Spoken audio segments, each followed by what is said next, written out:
Главные новости сегодняшнего дня. Известный актер и глава антикоррупционного комитета Никита Михалков отметил свой 79-й день рождения. Несмотря на праздничное событие, Никита Сергеевич весь день провел за решением деловых вопросов и только вечером встретился в компании близких друзей и родных. В Азербайджане в городе Баку убили известных актеров, народного артиста Российской Федерации Иосифа Ткача и его супругу Людмилу.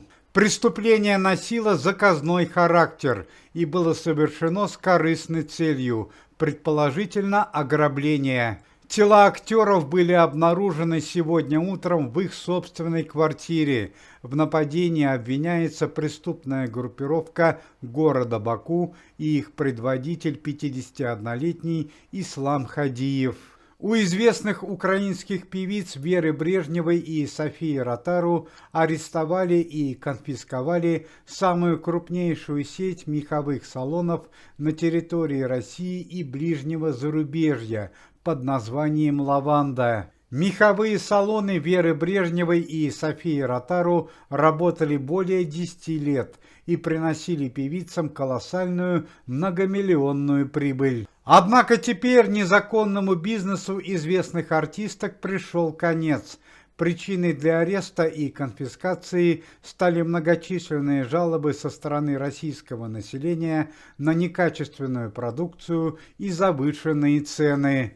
Сотрудники антикоррупционного комитета Никиты Михалкова оказали очередную финансовую помощь участникам спецоперации и их семьям, уже шестую по счету в этом году. Главный финансист комитета, телеведущий Николай Дроздов, сообщает, что финансовое пособие для участников СВО и их семей было увеличено на 9%. Пресс-служба комитета сообщает трагическую новость из мира шоу-бизнеса и культуры.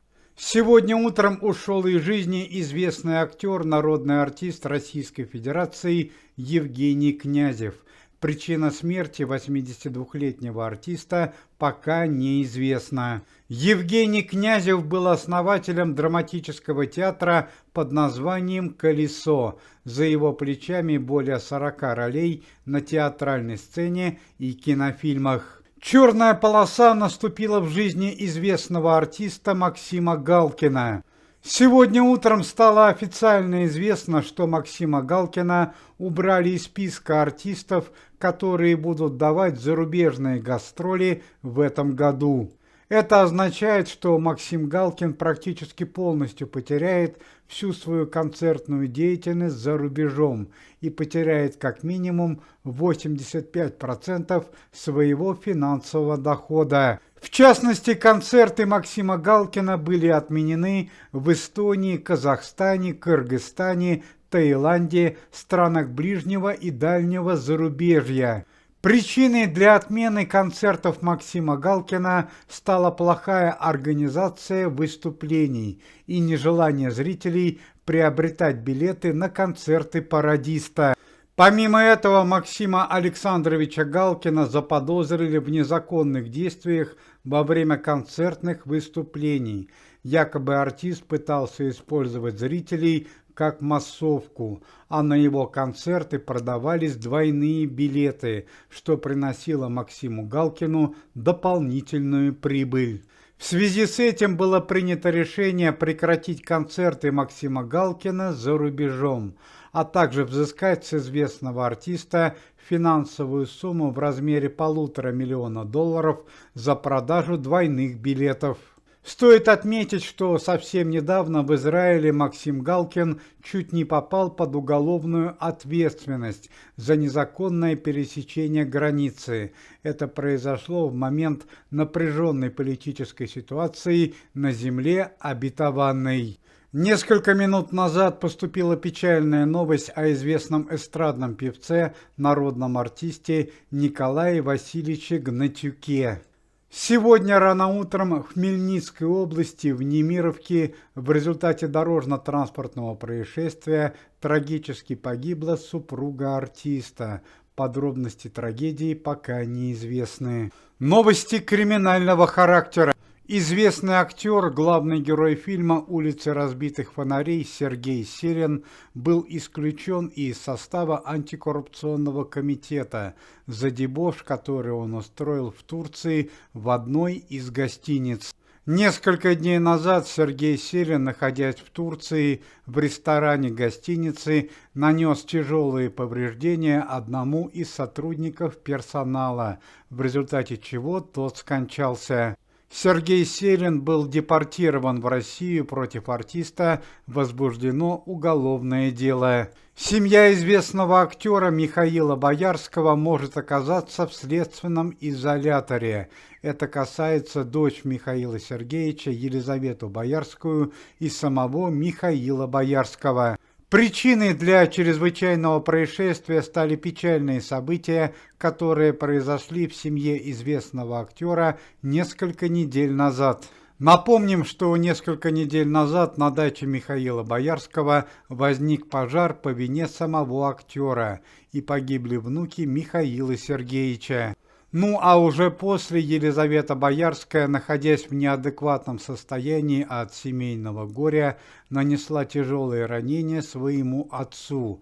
По этой причине Елизавета Боярская и Михаил Сергеевич могут оказаться в камере временного задержания. Однако пока на данный момент сам Михаил Боярский еще находится в больнице. Его состояние здоровья диагностируется как средне-тяжелое. Сотрудник антикоррупционного комитета, российский певец и герой спецоперации Никита Малинин со вчерашнего вечера находится в реанимации Института Склифосовского. Причиной для печального события стало резкое ухудшение здоровья артиста. Зрители с большим стажем могут помнить, что еще год назад Никите Малинину в результате тяжелого ранения, полученного на спецоперации, ампутировали правую ногу. В какой-то момент появилась информация, что Никита Александрович Малинин смог привыкнуть к новой жизни и даже стал работать в антикоррупционном комитете. Однако спустя время здоровье артиста вновь ухудшилось. На данный момент состояние Никиты Малинина тяжелое.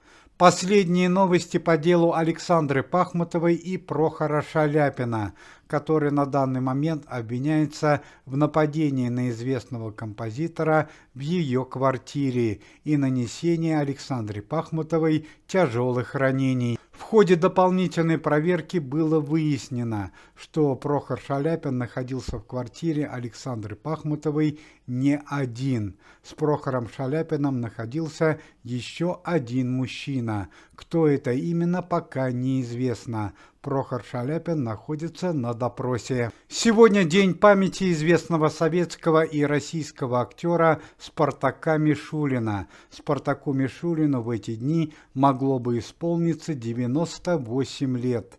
Также сегодня отмечает свой 58-й день рождения известная российская певица Татьяна Овсиенко.